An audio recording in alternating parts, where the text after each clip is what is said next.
Gente querida do terror Nadina, os fins justificam os meios? Tudo vale dentro do jogo que visa chegar lá? Devemos sim pensar primeiro em nós e sempre crescendo, porque na guerra, onde um manda e o outro obedece, estar sempre no topo da hierarquia. Será mesmo? Será que é esse o caminho? E o que pensar dos efeitos colaterais, a lei da ação e reação, ou as cobranças da vida, já que a gente sabe a vida pronta? É complicado. São perguntas sem respostas, mas nós não estamos aqui para ficar repetindo questionamentos. E se pensar a respeito, aprendendo com experiências vividas por gente igual a gente. Esse é o conceito do Nadina. Os segredos ocultos, eles têm que ser descobertos aos poucos. Que o sobrenatural não é o terror pelo terror, e sim universos que nós não conhecemos. E desvendá-los é crucial para que possamos evoluir. Mas lógico, caminhando em terra firme, não pisando em falso, sabendo a trilha que está pegando, sempre com conhecimento, estudo, cautela e principalmente respeito. Então eu peço que assista até o final, escute até o final o relato a seguir e tire suas conclusões. Experiência surpreendente. E desde já aviso, quando eu falo assistir até o final, não irá se limitar a esse vídeo, pois você está entrando na parte 1 de uma história que será contada em 2 vídeos e com certeza irá deixá-lo tão impressionado como deixou a mim.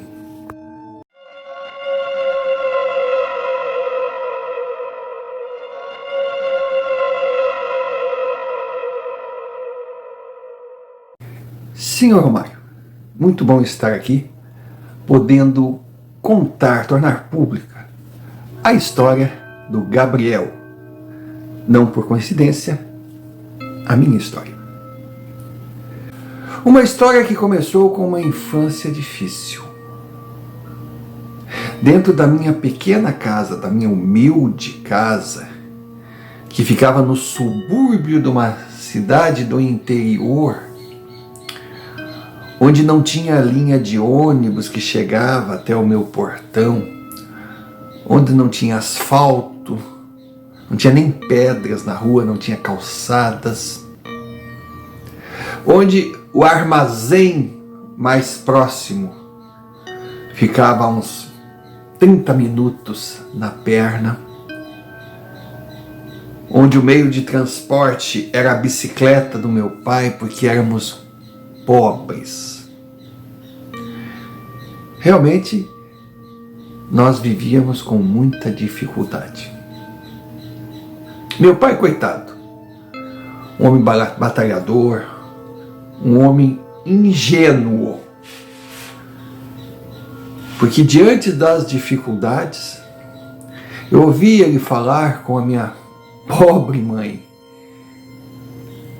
que a nossa casa tinha união, tinha amor, que tinha a presença da luz, a presença de Deus, que nós tínhamos que aceitar o que a vida nos oferecia. E ele dizia uma frase, que nós não éramos pobres, nós apenas não tínhamos dinheiro.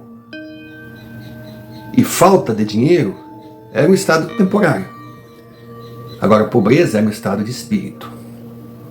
Então ele, apesar das dificuldades, mantinha seus filhos numa casa relativamente confortável, se bem que minúscula, mas uma casa segura, quentinha, não chovia dentro, o frio não entrava. E a mesa, bom, na mesa nunca faltou alimento. Não aquelas maravilhas que eu via nas padarias, nos mercados da cidade, mas fome nunca passamos. Era realmente uma vida humilde. Aquele homem que trabalhava de sol a sol, trabalho pesado, porque não tinha estudo. Aquela mulher, a minha mãe, que ficava o dia todo fazendo faxina na casa dos outros, os dois juntos eram admiráveis na honestidade, na postura e no aceitar a vida que, segundo eles, foi dada por Deus. Eles eram muito religiosos. E eles acreditavam sempre, mas não que acreditassem que iriam crescer. Mas eu não acreditava no que eles acreditavam, que eles pediam a Deus que nunca faltasse aquilo que eles tinham. Que não perdesse o pouco, o ter mais, talvez nem passasse pela cabeça deles. Eu considerava aquilo uma falta de ambição, apesar que eu os admirava. Mas eu queria mais. Claro, meus tempos de escola, a escola primária, na época, foi uma escola municipal muito simples, muito pequena, com professores cansados, mal remunerados. E o aprendizado, digamos que ele foi o beabá, o básico. Mas, quando eu terminei, com a primeira parte dos meus estudos, eu sabia escrever, tinha uma boa letra, conhecia a tabuada na época. Ou seja, eu não era mais um analfabeto. Aprendi um pouco de história, de geografia. Mas a cabeça ainda era semelhante à do meu pai, só que eu não queria ser o meu pai ao crescer. Logo que pude, arrumei um trabalho. Um trabalho num armazém. Era o que a gente chamava de venda na época. O seu Adroaldo era um comerciante antigo ali, me recebeu muito bem, era amigo do meu pai, eu tinha uma linhagem confiável. E eu trabalhei com o seu Adroaldo, comprando, vendendo, descarregando mercadoria, enchendo aquelas tulhas de feijão, arroz, pesando. E aos poucos, a confiança foi conquistada. Tanto que aconteceu um milagre, eu já estava lá há um bom tempo, que as pessoas chegavam lá e não viam o seu Adroaldo e a dona Marília. A primeira vez que o armazém estava funcionando sem a presença dos donos, eu estava ali, eles confiaram a venda e foram tirar férias. Uma semana na praia, depois de décadas trabalhando atrás daquele balcão. Eu virei o funcionário de confiança. E aos poucos eu fui entendendo o descontrole que eles tinham no comprar, no vender, no estoque. Aí, eu já havia terminado o estudo fundamental. Já tinha um certo conhecimento de questões que para mim eram lógicas, mas para eles era... Eu disse que tinha que implantar um controle de entrada de mercadoria, de saída de mercadoria, porque eles trabalhavam mais ou menos assim. Eles compravam, vendiam, compravam, vendiam, compravam, vendiam. Se estava dando dinheiro, o que pensava o seu Adroaldo? O que ele dizia para a dona Maria? Pô, mulher, nós estamos vivendo, não devemos nada para ninguém. E o estoque não diminui, então nós estamos ganhando. Para quem quer sobreviver de comércio, é uma boa teoria. Mas para quem quer crescer no comércio, aí não. E aí eu falei para o seu Adroaldo que ele teria que ter um controle da entrada de mercadoria, o preço pago, da saída, da venda, manter o estoque, controlar o aumento do preço das mercadorias ao comprar, buscar novos fornecedores, porque ele era aquele do compadre que vendia o feijão, sabe? Do amigo que trazia o leite. Eu dizia para ele que negócio não é bem assim, porque tinha muita gente que vendia para ele o quilo de um produto a 10 e para os outros comerciantes vendia a 7. Então ele não queria cobrar muito. caro, então ele pagava 10 e vendia 15. Só que aqueles que pagavam 7 também vendiam a 15, então o lucro era maior.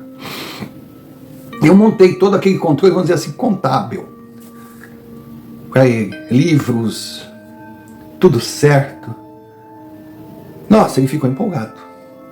Então aos poucos eu fui crescendo e eu implantei um sistema pouco menos amador. Só que os valores estavam aquém da realidade. Então aquele cidadão que vendia a 10 e para os outros a 7, eu fui para cima. Digo, ó, se quiser trabalhar com a gente, pô, nós não queremos ser protegidos, tá? Nós não queremos vantagem, mas nós queremos o preço de mercado. E eu consegui renegociar os valores de compra e busquei novos fornecedores. E com força de negociação, eu parei de pagar 10 na compra. Eu pagava 6. Só que para o seu Adualdo, eu dizia que estava pagando 8. Ou seja, ele estava ganhando comigo, pensava eu. Não estou roubando. Mas eu também ganhava com ele. E assim eu montei uma estrutura que o seu Adualdo continuaria naquela margem, mas ganhando um pouquinho mais, e eu tirando o meu. Só que a ambição de quem quer se dar bem e não tem assim muito escrúpulo, digamos, ela não tem limites. E chegou um determinado momento que o seu Adualdo deixou de ganhar o que ganhava, embora não percebesse, e eu passei a ganhar muito mais. Seu Romário. Eu fiquei 3 anos naquele armazém para conhecer a engrenagem e montar o meu esquema. E dediquei mais 2 anos para praticamente quebrar aquele pobre comerciante. E eu sempre tive comigo que quem está ganhando de forma ilícita não pode mostrar o que tem, porque daí chama atenção. Eu continuava com a mesma bicicleta, com os mesmos trapinhos, morando na mesma casa com meu pai, já sendo um homem, mas com muito dinheiro guardado. Quer dizer, digamos assim, muito dinheiro para os padrões, eu não era, entendeu? Mas eu estava bem melhor. E quando eu vi que da forma que eu estava fazendo rapidinho, o seu Adualdo ia começar a notar a quebra de estoque, a notar as dificuldades, a notar as cobranças vindo sem ter dinheiro para pagar, algo que nunca aconteceu. Eu contei uma história triste e disse que ia embora. E realmente fui. Saí antes do barco afundar. Me despedi do seu Adualdo, me despedi da minha família e fui para a cidade grande. Lá, sim, era um lugar para mim. Lá era um ninho de cobra. Eu me preparando para viajar, arrumando a minha mala, dizia assim: preparem-se que a Narja está chegando. Eu seria a cobra mais venenosa. Fui embora e me fixei na cidade, cheguei lá, aluguei um bom apartamentinho, pequenininho, vamos começar devagar. Tinha dinheiro para viver naquele apartamento sem fazer absolutamente nada. Pagando as despesas, viver ali uns 3 anos, 4 anos. Estava com dinheiro. Com o tempo, mantendo contato com meu pai, ele disse que o seu Adualdo estava muito doente, porque ele estava triste, ele estava depressivo, porque o seu armazém estava de mal a pior, e iria prestes a quebrar. E meu pai dizia: viu só, foi só tu sair de lá. Ele não deu conta. Aí eu perguntei pela dona Marília, ele falou, você sabe que aquela bruxa, né? Aquela bruxa todo mundo sabe, não dá pra adivinhar o que ela tá pensando, ela olha pra gente de jeito esquisito, ela fala pouco, ela fica mexendo lá com aquelas coisas dela, ela tá lá. Tá. Ela tá lá. Seu Adualdo acabou falecendo, o armazém fechou, e dona Marília seguiu a vida dela. E eu segui a minha. Segui a minha, e na cidade grande eu percebi que aquele meu conhecimento todo de armazém não servia para nada. Eu era muito esperto para o seu Adualdo, mas ali no meio das cobras eu era uma minhoca. Foi quando eu conheci um camarada que ele trabalhava, digamos assim, com mercadorias ilícitas. E ele, contando vantagem, ele dizia que tinha um fornecedor muito bom, que ganhava absurdos, e que o problema dele era a logística. Se ele pudesse comprar mais. Eu dei trela pro cara. O Miguel. O Miguel não fazia tráfico de drogas. Ele era digamos assim, um muambeiro, longe de ser um contrabandista.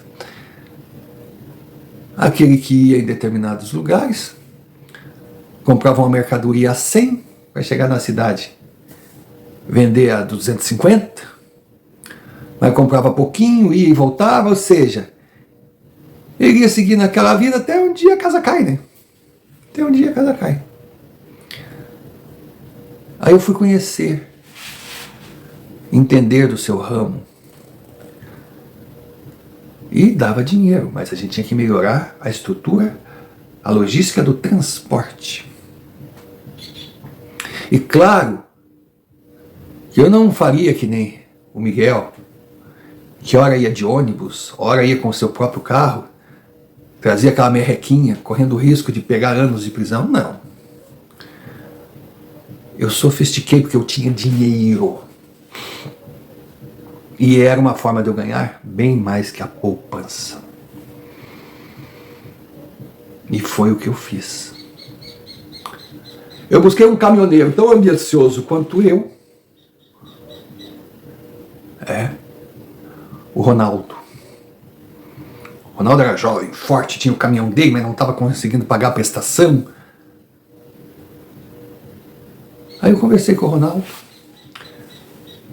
e perguntei o que ele achava de fazer uma viagem a cada 15 dias para mim, transportando. Ele, o droga eu não quero, arma também não. Não. Nosso crime será trazer demais, mas mercadorias. Claro que o Ronaldo aceitou. Então eu tinha os pontos, não só as fontes para comprar no Miguel, mas também o local para desovar, para vender. E claro que não foi difícil eu me entrosar com os compradores e fazer propostas maiores para eles. Quantidade. Nossa. Eu descobri camaradas lá que tinham lojinhas, assim, entendeu? Lojas que compravam tudo debaixo do pano. E tinha que ter 10 fornecedores, aquelas coisas assim, aquelas mulinhas. Eu dizia, cara, eu te deixo um caminhão aqui. Aí a coisa começou. Seu Romário, eu fui, comprei uma boa quantia. Quando eu comprei eu falo em quantidade, qualidade e valor. Botamos no caminhão do Ronaldo, o Miguel ia à frente, ele estava presente, e eu ficava por trás, nas cordinhas. A coisa cresceu. A coisa cresceu e eu ganhei muito dinheiro, muito mais do que eu já tinha.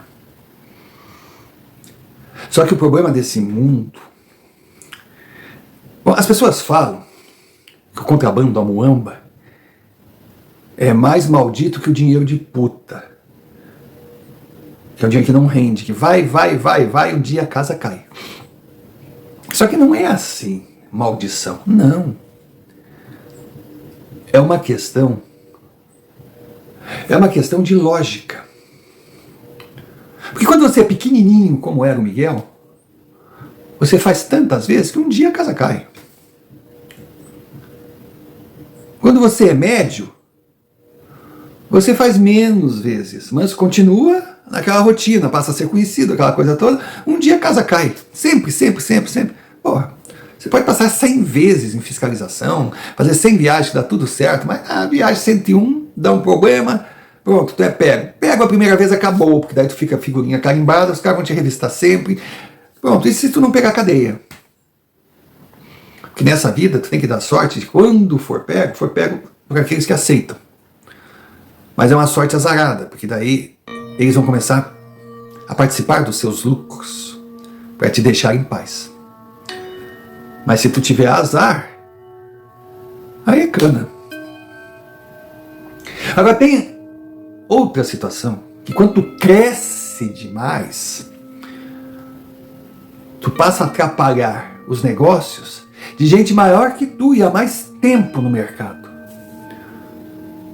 Aí não vai ser uma simples questão assim de sorte, azar. Não. É caguetagem mesmo. Eles vão armar pra cima de você. Então, eu acho que tudo tem o prazo de validade. E aí eu pensei, tá na hora de cair fora. Contei uma história triste para o Miguel e para o Ronaldo e pulei. Mas pulei deixando dinheiro com eles assim. Eu tinha uns dinheiros para acertar e coisa, eu tinha outros para receber. Vamos dizer assim que as últimas 2 viagens eu dei o lucro todo para eles. Não era prejuízo, não, era a minha carta de alforria. Eu saltei fora. E eles continuaram. Só que eu dei um tempo, uns meses, aí pensei, eu digo, se esses caras vão continuar, meu nome vai estar na baila, isso aí não tá legal. Não pensei 2 vezes. Liguei pros homens, armei a taturana, tudo na encolha, e numa bela noite enluarada, lá vinham Ronaldo e Miguel, trilhando pelo asfalto, aquele tapete preto, batendo alavanca, quando as luzinhas apareceram. Polícia caiu em cima. E não deu outra. Ali, aqueles que caíram em cima, não eram os de sempre, os regionais que pegavam a participação para virar a cara, não. Não eram os chupins, os parasitas. Não. Eram aqueles que vieram para pegar, para interceptar, para mostrar serviço. E Miguel e Ronaldo acabaram presos. E eles estavam já há um tempo, eles trabalhando entre eles, que o meu nome surgiu na baila. Mas não tinham absolutamente nada contra mim. Claro, eles ficaram espertos, tipo assim, ó, tá marcado. Se bobear e a gente te pegar, agora a marcação em cima de ti vai ser maior. Eu digo, mas eu tô um pouco ligando com a marcação, não vou voltar mais a isso, eu já ganhei o que precisava. Eu tinha ganho. Aí, seu Romário, nessas alturas, eu estava com 25 anos e digamos assim, um patrimônio respeitável para quem saíra do nada. Para quem 10 anos antes começou a trabalhar num armazém e que mal tinha o ensino médio. Eu tinha alcançado a casa do 1 milhão. O meu negócio, junto com os coitados Ronaldo e Miguel, rendeu muito. Eu tinha o meu primeiro 1 milhão. E agora? Bom, agora se eu fosse digamos assim, um inocente, um deslumbrado, eu ia pegar aquele milhão, eu ia, poxa, eu ia comprar uma boa casa, eu ia já ter um carro, ia ajudar meus pais. Digo, não, nada disso. Eu cheguei no milhão, tá bom.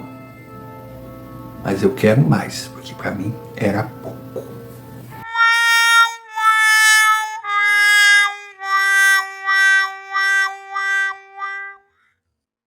E aqui estamos nós. Mais uma pausa para um pedido, aquele pedido fundamental já conhecido por todos. Chato, eu sei, cansativo, eu sei, mas por favor, preste atenção, porque é importante demais. Se você é Nadina, se está com a gente aqui há mais tempo, se concorda e gosta do conteúdo e ainda não está inscrito, por favor, inscreva-se. E você que está chegando agora, nem sabe exatamente o que é o canal, então já chegue se inscrevendo. E além da inscrição, deixe o like, comente. Comentar é fundamental, mesmo que seja só um oi.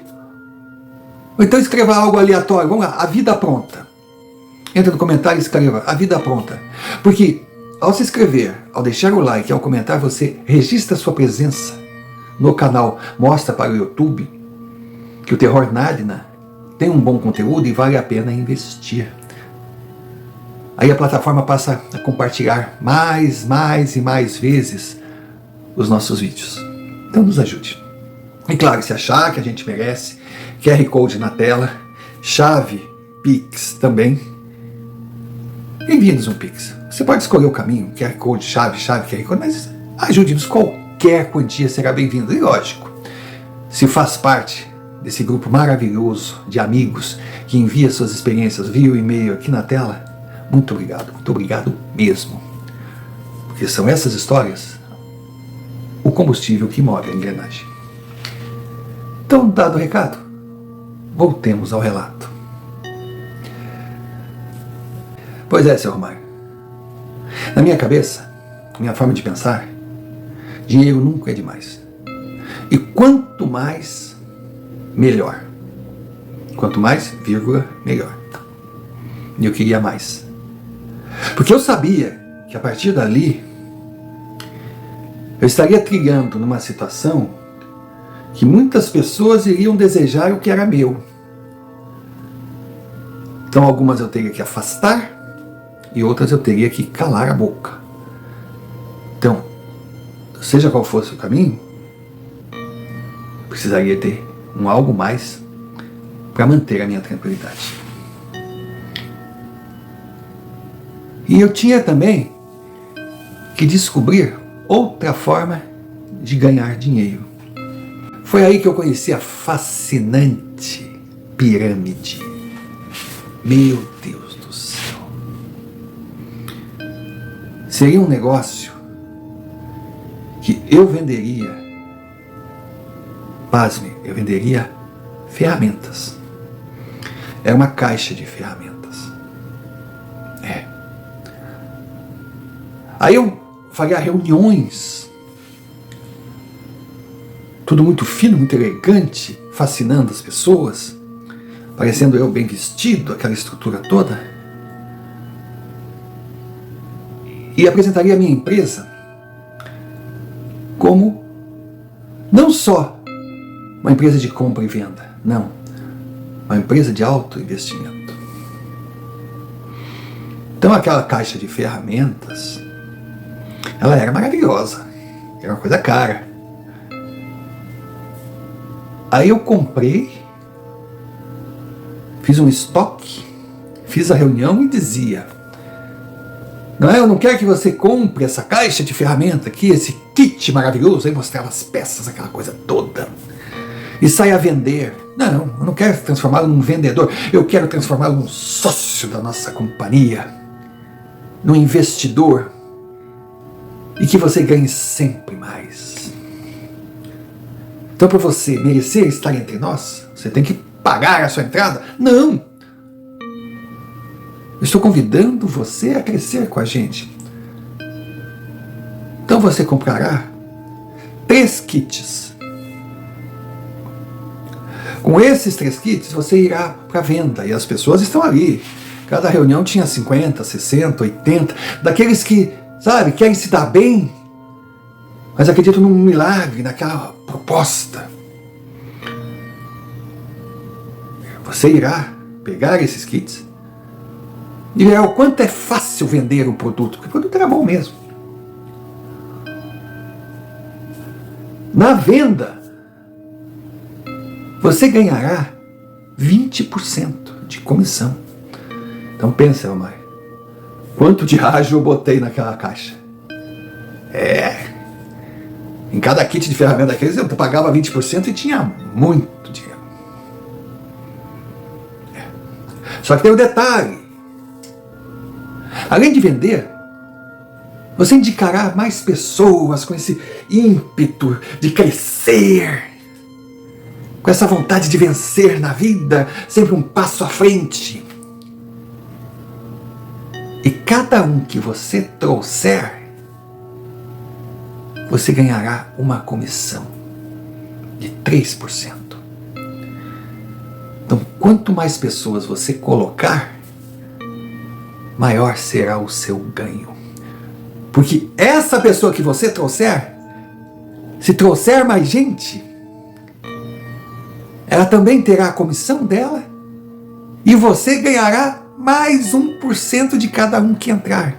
Aí eu fazia aqueles cálculos mirabolantes, as pessoas faziam aqueles cálculos mirabolantes, no final era só comprar aqueles 3 kits, trabalhar, e nos cálculos que se fazia ali, né, o número é exato, mas dá para fantasiar, em 2 anos ele estaria ganhando milhões.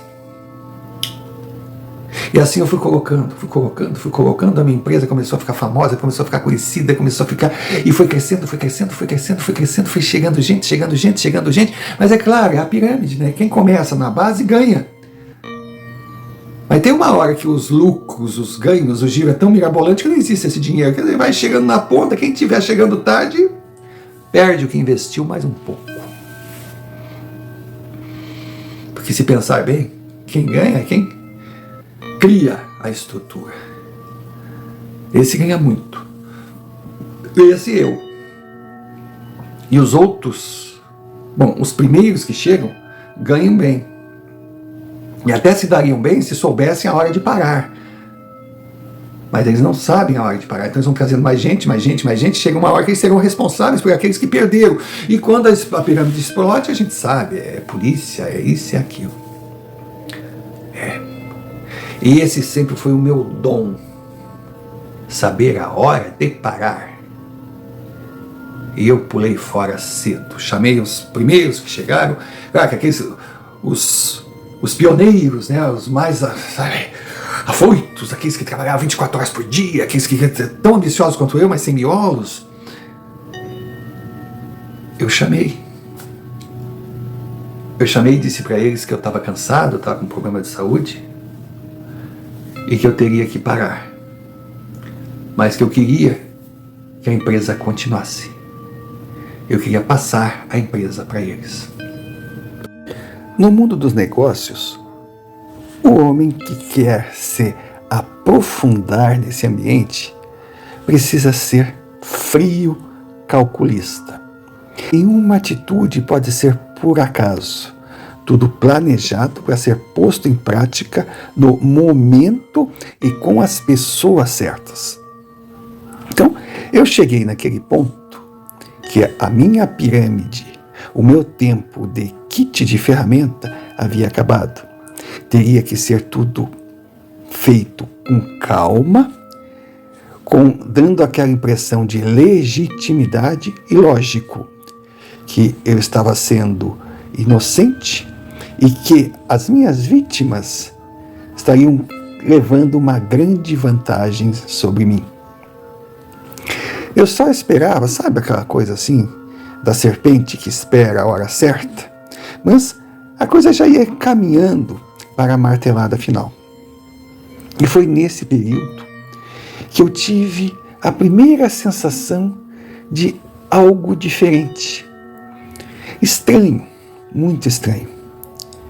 Na minha última reunião, que eu sabia que seria a derradeira, aquele evento com palco, com plateia, servindo boa comida, trazendo ao meu lado testemunhos daqueles que entraram no jogo e se deram bem para fascinar, para cativar, para incentivar os novos candidatos, leia-se, otários. Eu comecei a sentir a presença de algo, sabe? Aquela sensação horrorosa que você sente, mas não consegue definir. Eu havia acabado de fazer a minha parte. Chamei 3 empolgados que pegaram o microfone e começaram, porque a minha vida mudou, porque eu acreditei, porque antes eu não tinha isso, eu não tinha aquilo, agora eu tenho isso, eu tenho aquilo. Foi sensacional, foi rápido, porque eu ganhei X, aí o outro já dizia, eu ganhei Y.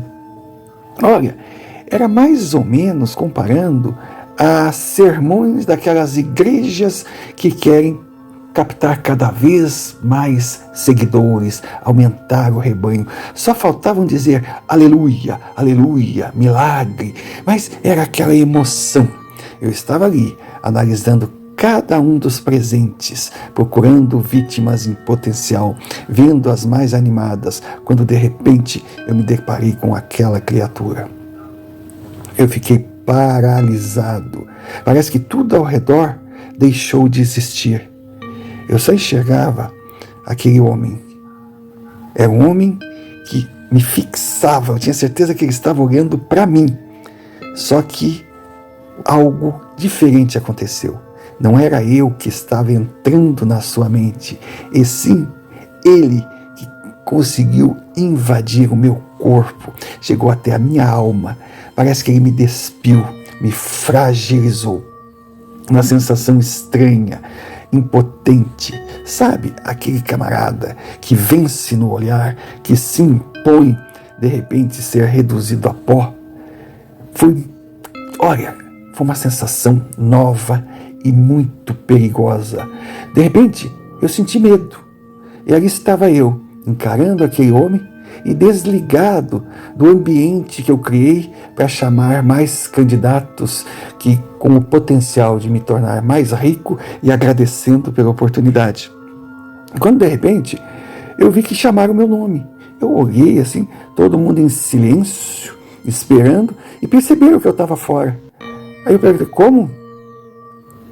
Aí aquele que estava ali com o microfone e já tinha me chamado de Deus Todo-Poderoso, o homem que mudou sua vida, o futuro brilhante, enfim, tudo, a figura magnânima, esperava uma resposta, uma demonstração, até que eu tinha gostado, admirado suas palavras.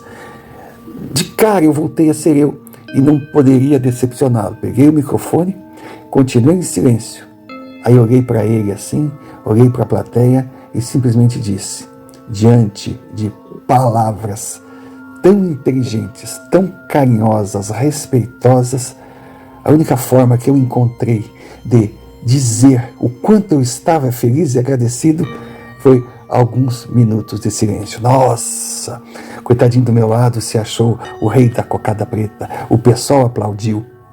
Eu vi que tinha que dar continuidade ao circo, e quando eu procurei aquela criatura, ela não estava mais na plateia. Evento terminado, o antes, que foi a recepção dos recém-chegados, o durante, que foi a apresentação da fórmula mágica, o atalho para a fortuna, e o depois, que foi o aturar aquela gente me cercando, me admirando, se apresentando, falando sobre a sua capacidade para isso, seu potencial para aquilo, dizendo que estava muito feliz, sabe? Aquela blá blá blá de sempre. Chegou a hora então de encerrar o expediente. Aos poucos eu fui me retirando, chamei meus colaboradores mais próximos, todos muito bem adestrados, programados a cumprir suas funções de uma forma mecânica, sem fazer perguntas. Deleguei os poderes para que dessem continuidade aos detalhes finais do encerramento do evento. Enfim, aquela parte chata que ninguém gosta de fazer e graças a Deus tem quem faça por pouco dinheiro, e me retirei. Fui ao estacionamento, era um estacionamento amplo. A maior parte dos carros já tinham saído. Quando eu cheguei perto do meu carro, ao lado de um poste de luz que iluminava o local, o estacionamento era externo, era um pátio gigantesco. Foi quando eu olhei para trás, por ter sentido assim a presença de algo ou alguém, e vi novamente aquela criatura, parado, estático, me olhando. Foi quando eu fiquei meio que indignado, acostumado a dominar a situação e não estar gostando nada daquela sensação de impotência. Virei e disse: e aí, algum problema? O que você quer? Fala comigo, quem é você? O que você quer comigo? Aí fui andando. Quando fui me andando, aquela criatura simplesmente virou e saiu caminhando passo a passo. E eu digo: me responde, o que você quer? Vai embora não, cara, não sai assim. O que você quer? Quando de repente ele saiu do facho da luz e desapareceu. Mais uma vez, aquela sensação, aquele arrepio. Olhei em volta para ver se alguém tinha testemunhado a cena. Graças a Deus não. Voltei para o carro, liguei o motor e saí percorrendo o estacionamento, olhando para todos os lados. E simplesmente a criatura desapareceu como se nunca tivesse estado ali. Segui meu caminho com a certeza que nada havia acontecido que eu devesse me preocupar, não por enquanto. Mas eu jamais gostei de conviver com o diferente, o inexplicável ou algo que eu não dominasse. Então não havia dúvida que era o novo, que eu deveria prestar muita atenção. Aquela coisa, né? Cautela e canja de galinha não faz mal para ninguém. E ataques eu já havia sofrido muito, mas jamais me permitir ser atacado pelas costas ou sem estar preparado para reagir.